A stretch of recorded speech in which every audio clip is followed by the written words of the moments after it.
Intermittent fasting سے اچھا کوئی اور لائف سٹائل نہیں ہے. میں پچھلے 12 سال سے انٹرمیڈنٹ فاسٹنگ کر رہا ہوں، اور 12 سال پہلے جو میری صحت تھی اور 12 سال سے آنورڈز میں نے اپنی باڈی کے اندر جو ٹرانسفارمیشن دیکھی ہے، اور میں لٹرلی یہ کہنے کو بالکل اوکے ہوں کہ جی میری زندگی بدل گئی جب سے میں نے انٹرمیڈنٹ فاسٹنگ سٹارٹ کیا. اور انٹرمیڈنٹ فاسٹنگ ایک نیچرل سٹیٹ ہے باڈی کی، بیکاز پرانے زمانوں میں جب انسان پیدا ہوا، سو آپ کو ہر وقت اتنا ابنڈنٹ خوراک، اتنا ابنڈنٹ فوڈ کبھی بھی نہیں ہمارے پاس اویلیبل تھا. اور باڈی بنی ہی اس طرح سے ہے کہ اگر آپ کو وقفوں کے اندر خوراک نہ بھی ملے تو باڈی سروائیو کرتی ہے، بیکاز باڈی جب بھی آپ زیادہ کھائیں گے، باڈی اس ایکسیس خوراک کو چربی کے اندر کنورٹ کر لے گی. اس لیے تاکہ اگر آپ کو 1 2 دن 3 دن کھانا نہ بھی ملے تو باڈی اسی چربی کو پگھلا کے آپ کو انرجی دیتی رہے جب تک کہ آپ کو اگلا میل نہیں ملتا. لیکن ہماری باڈی دن میں 3 دفعہ کھانے کے لیے نہیں بنی، اسی لیے اتنی بیماریاں ہیں، اسی لیے ہر بندہ اوور ویٹ ہے، اسی لیے ہمیں ڈائبٹیز اور ہارمونل امبیلنسز ہیں، بیکاز ہم اپنی ضرورت سے زیادہ خوراک لے رہے ہیں. اگر آپ دن میں 1 دفعہ بھی کھانا کھائیں تو آپ کی باڈی کے لیے وہ بالکل ٹھیک ہے. اور اگر آپ کی جسم پہ چربی ہے، دیٹ مینز آپ کبھی بھی آپ کو کمزوری نہیں ہو سکتی. انٹرمیڈنٹ فاسٹنگ ایک بہترین عادت ہے، ہماری باڈی کو اس کا بہت فائدہ ہے. لیکن ایک غلطی انٹرمیڈنٹ فاسٹنگ میں کبھی مت کریں.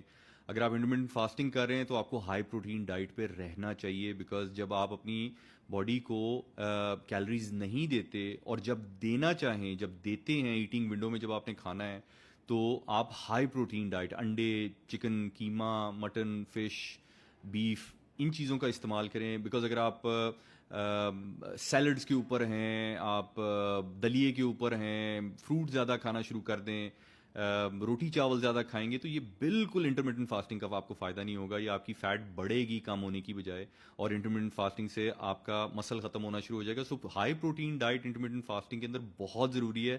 یہ غلطی بالکل کبھی نہ کریں کہ آپ ہائی شوگر ہائی کارب پہ رہیں تو انٹرمیڈنٹ آپ کو فائدہ نہیں دے گی.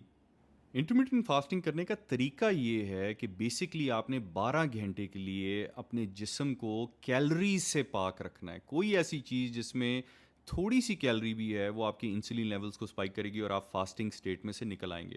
تو 12 گھنٹے تو آپ نے اپنے جسم کو اور اپنے لیور کو کوئی کیلری نہیں دینی، تاکہ لیور کے اندر جو ٹوٹل شوگر ہے، گلائکوجنز ہیں، وہ زیرو ہو جائیں. 12 گھنٹے کے بعد actually fat burning process start ہوتا ہے. تو آپ نے 12 گھنٹے تو بھوکے رہنا ہے. اس کے بعد جتنے گھنٹے بھی آپ آگے گزاریں گے بھوکا رہ کے، ان گھنٹوں کے اندر آپ کی فیٹ برننگ ہوگی. تو 12 گھنٹے تو سٹارٹ ہے، وہاں سے آپ کی فیٹ برننگ شروع ہوگی، اور اس کے بعد جتنا ٹائم آپ اس کو کھینچ سکتے ہیں وہاں پہ آپ کو اس کا فائدہ ہوگا. اگر آپ ہیلدی رہنا چاہتے ہیں اور نیچرلی آپ ویٹ لوز کرنا چاہتے ہیں تو انٹرمیڈنٹ فاسٹنگ بہت بہترین ہے. انٹرمیڈنٹ فاسٹنگ بیسکلی ایک کھانے کی روٹین ہے جس میں آپ 18 گھنٹے بھوکے رہتے ہیں اور 6 گھنٹے میں آپ اپنی خوراک لیتے ہیں. سو فار ایگزامپل اگر آپ 8 بجے رات کا کھانا کھاتے ہیں تو صبح 8 بجے تک 12 گھنٹے پورے ہو جاتے ہیں. 12 گھنٹے کے بعد باڈی کے اندر گلائکوجن لیولز بالکل زیرو ہو جاتے ہیں، اور اس کے بعد باڈی فیٹ برن کرنا شروع کرتی ہے. لیکن صبح 8 بجے ہم ناشتہ کر لیتے ہیں. اگر آپ ناشتہ سکپ کر لیں اور اپنا پہلا میل دوپہر 2 بجے لیں تو آپ کے 18 گھنٹے پورے ہو جاتے ہیں، اور اس کے بعد 2 سے 8 کے درمیان آپ اپنی خوراک لے سکتے ہیں. اس سے آپ کی فیٹ برننگ کا پروسیس بہت اچھا رہے گا. آپ کی باڈی ٹاکسنز کو ڈی ٹاکس کرے گی اور اپنے آپ کو صاف کرے گی.